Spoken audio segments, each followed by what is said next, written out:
It's very concerning to hear that 28 years later the Bone Temple is being pulled from approximately 1,500 cinemas less than a month after its release. I don't want to engage in any fear-mongering, but I think it's important to talk about it and show my support for the franchise. As it stands, the Bone Temple has only grossed $53 million on a $63 million budget. $24 million came from the US and Canada, with $30 million being brought in from other territories. This is a stark contrast to its predecessor, 28 Years Later, which grossed $70.4 million in the US and Canada and $80.9 million in other territories, for a worldwide total of $151.3 million. That's a difference of over $52 million, and it needed $150 million to break even. The Bone Temple was critically acclaimed by both critics and the audience, with it being the highest rated movie in the 28 franchise. Unfortunately, those reviews didn't translate into box office success. Sequels don't usually come out so soon after the previous installment. I didn't even realise they'd filmed two back-to-back until I saw the cliffhanger and did some research. Sony posted the first trailer for The Bone Temple on the 3rd of September 2025. 75 days, 10 weeks, and just a little over 2 months after 28 Years Later was released. With only 4 months to go until The Bone Temple was due to come out, they had a very short window to promote the movie and build anticipation, but they'd lost some people with the cliffhanger's tonal shift, and it might have been better for the dust to settle before jumping straight in with the next chapter. January isn't a very good time for movies, as historically it's been a dumping ground for studios to release the projects they haven't got any faith in. That reputation has been challenged, but it exists for a reason. However, Sony didn't dump The Bone Temple in January because they thought it was rubbish.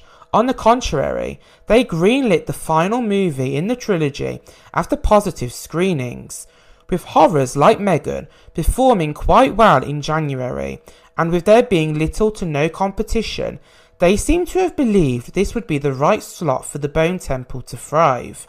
However, the evidence proves otherwise. It's a shame, because this isn't unprecedented. Back to the Future, for example, successfully released Part 2 and 3 within 6 months of each other. One thing to note, however, is franchises that have released sequels close together don't usually change their age rating so drastically. Harry Potter went from being PG to 12A, but that didn't exclude kids from watching it in the cinema as long as they were with a parent or guardian. The Bone Temple, however, was rated 18 for strong gory violence, injury detail, and very strong language, whereas 28 Years Later was only a 15.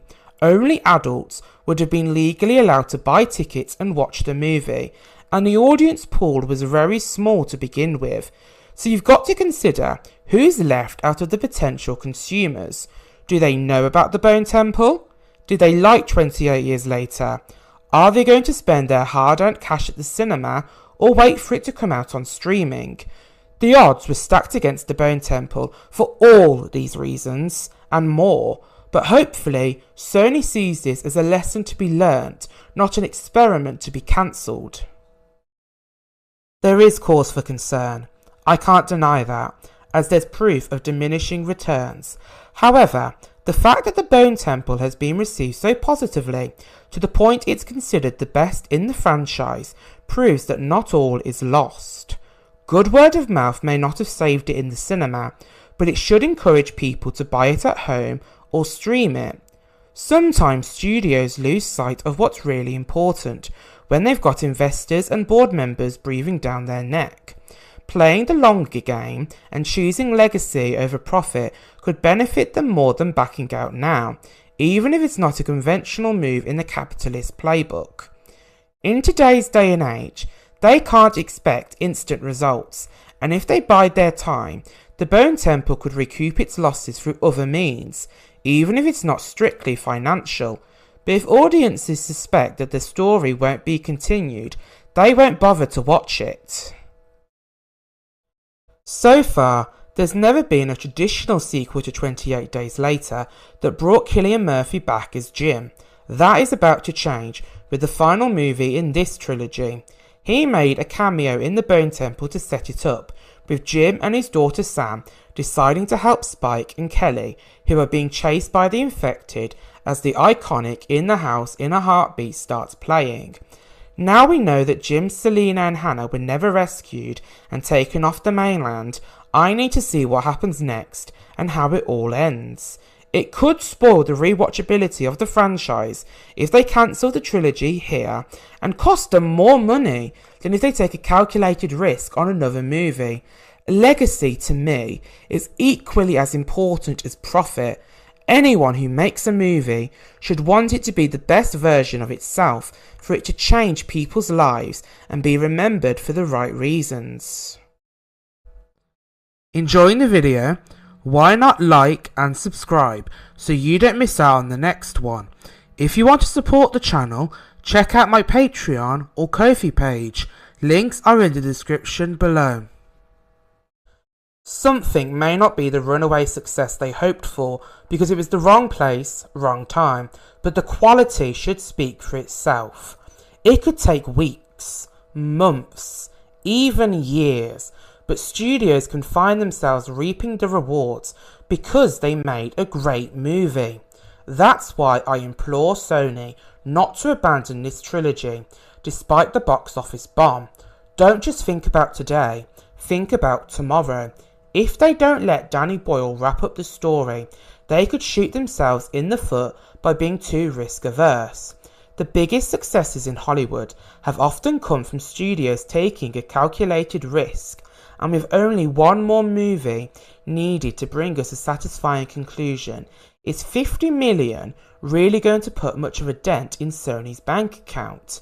If they can spend 639 million on their Spider-Man universe, which kept hemorrhaging money, surely they can justify a final installment for a franchise that is critically acclaimed and has the beloved Cillian Murphy to draw people in. We're so close to the finish line, but mistakes were made. Mistakes that could be easily rectified if they choose to act.